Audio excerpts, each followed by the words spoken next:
part 3 of Tireo's documentary. That's right. When and how did Jesus come into your life? Jesus came into my life when I was 18 years old. Fresh out of high school. This is how this went down. I'm in high school, doing my thing, living the high school life, you know what I'm saying? Cutting class, some classes you cut, some classes you go to. We all go through this in high school. For everyone who's been in high school and you've cut class, you know what I'm talking about. So, at this time of my life, I was kind of like done with the streets, with the world. I was getting to a place in my life to whereas I was tired of it, you know what I'm saying? And I didn't even know why I was tired of it. You know, I was tired of the gangs, I was tired of the fights, I was just tired of a lot of stuff. And soon when I turned 18, that's when I felt Jesus come into my life. I just started changing, man. I started getting heavy into prayer. I started fasting, started reading the word. I sat in a room for 2 years and literally studied the Bible, studied it over and over and over and over, read stories, looked at Bible movies, because I had to get into that world, you know. And that's how it all happened when I was 18. That's how it went down, you know. And I started learning how to pray, fasting more, drawing close and close to God. And to be honest, it was a great experience because I was new to the kingdom of heaven. I didn't know nothing about the kingdom of heaven. When I was young, nobody taught me about the kingdom of heaven and the kingdom of God and how this works and how that works. So I had to literally learn everything on my own. Literally. I had to literally learn everything on my own. You know what I'm saying? Like, I'm talking about from the bottom. I had to learn about the devil. I had to learn all his tactics and secrets and all that mess. Then I had to learn all about God and how he moving and how he operate. And that's how it went down. 18 years old, you know. Great experience. I wouldn't trade it for the world, you know. And I've had my rough spiritual moments when I was 18 years old because I was fresh into the kingdom. And of course, you gotta grow, you gotta learn, you gotta figure it all out. And that's what I did. I had to figure it all out, man, literally. And that's why I know all this stuff so well today, because I'm speaking from experience. You know what I'm saying? So when people look at my videos and they learn all this stuff from me, they learning something from a guy that came into Jesus' kingdom when he was 18 years old and just gave everything up and followed the Lord. That's how long I've been doing it, since I was 18. What was your experience being in a gang in New Orleans? My experience being in the gang in New Orleans was this. This is how New Orleans operates. New Orleans operates off of wards. You got the 3rd ward, you got the 7th ward, you got the 8th ward, you got the 9th ward, you got the 12th ward, you got the 17th ward and all that. You got uptown, downtown, you know. And in LA they operate off of Bloods and Crips. In New Orleans, our gang structure is 9th ward, 7th ward, this, that, and the other.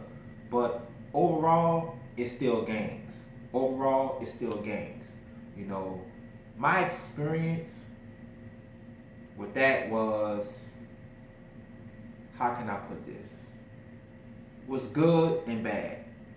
Because being in the gang that I was in New Orleans, you learn from the streets. You know what I'm saying? The streets teach you things. It shows you who your real friends are. It shows you who not your real friends. So you take the good and the bad, because on the other hand, it shows you the cutthroat and snakes. It shows you the haters. it shows you niggas who really claim they real, but they not real. And to be honest, I love it and hate it at the same time, because by me being from New Orleans and being in the streets, stuff like that, and being in the gangs that I was involved in, you gotta take the good and the bad. The drama side of it, and then the good side of it. The drama side is niggas getting killed, niggas fighting, niggas dying, niggas beefing with each other. The good side of it is that you may have your loyal homies that really rock with you. And it's sad to say, but sometimes people from the street will love you more than people in your own family. And that's why a lot of guys tend to gangs, because of the simple fact that they're looking for love. They're looking for somebody to have their back. They're looking for somebody to be down for them, because 9 times out of 10, the average black male, he's not going to get the real love and affection from home. It's not going to get it from home. So this is why the average black male tend to the streets.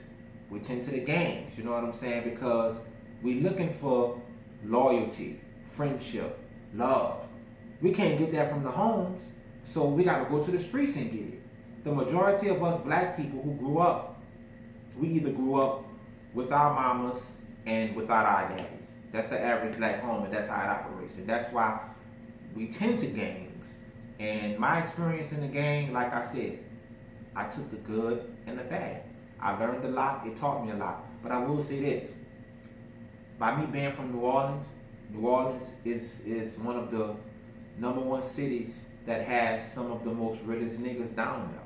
Like literally, you know what I'm saying? I've never seen niggas how I've seen in New Orleans. It's a lot of real niggas in New Orleans, man. You know what I'm saying? I've seen niggas in New York. I've seen niggas in Atlanta. I've seen niggas in Texas and all these other states, because I've been around. But New Orleans niggas is different, man. It's just, they just different, And I gotta say this. It's more real niggas in New Orleans than fake niggas. Yes, it's more real niggas in New Orleans than fake niggas. Certain cities operate like this. It's just a ton load of fake niggas. All them niggas fake. But in New Orleans, it's more real niggas than fake niggas. And one thing about the New Orleans culture, the street culture, is that if you beefing with a nigga who from New Orleans, he's never gonna squash that beef. New Orleans niggas don't never squash beef. They don't never do it. They never do it. New Orleans niggas never squash beef. You know what I'm saying? If you have issues with a dude that's from New Orleans, he will never squash those issues. Like, that beef will go on forever till someone dies. That's how New Orleans operate. And I gotta say this real quick. In New Orleans, it operates like this. You either gonna play sports, or you're gonna rap, or you're gonna be a dope dealer, or you're gonna be a killer, or you're gonna go to jail, or you're gonna get killed. That's the cycle that goes on in New Orleans. You either gonna play sports, you either gonna rap, you either gonna be a dope dealer, or you either gonna be a killer, or you're gonna go to jail, or you're gonna die. That's the cycle of New Orleans, And don't get me wrong, I'm very grateful that I come from that city, because I've learned a lot in that city. But at the same time, I hate it too, because I hate the murdering and the killing part of it. You know what I'm saying? So it's like, you just gotta take the good with the bad, But if I can start my life all over again, would I want to live somewhere else? No, probably not, because another city might not make me as strong as I am today. So by me being from New Orleans, it made me strong, it made me wise, it made me who the person I am today. If I would have grew up in one of them old weak ass cities or something like that, or just grew up in California by the beach or something like that, then I wouldn't be as strong as I am today. So I don't regret any of it. You know what I'm saying? Off the record. Gotta take the good and the bad.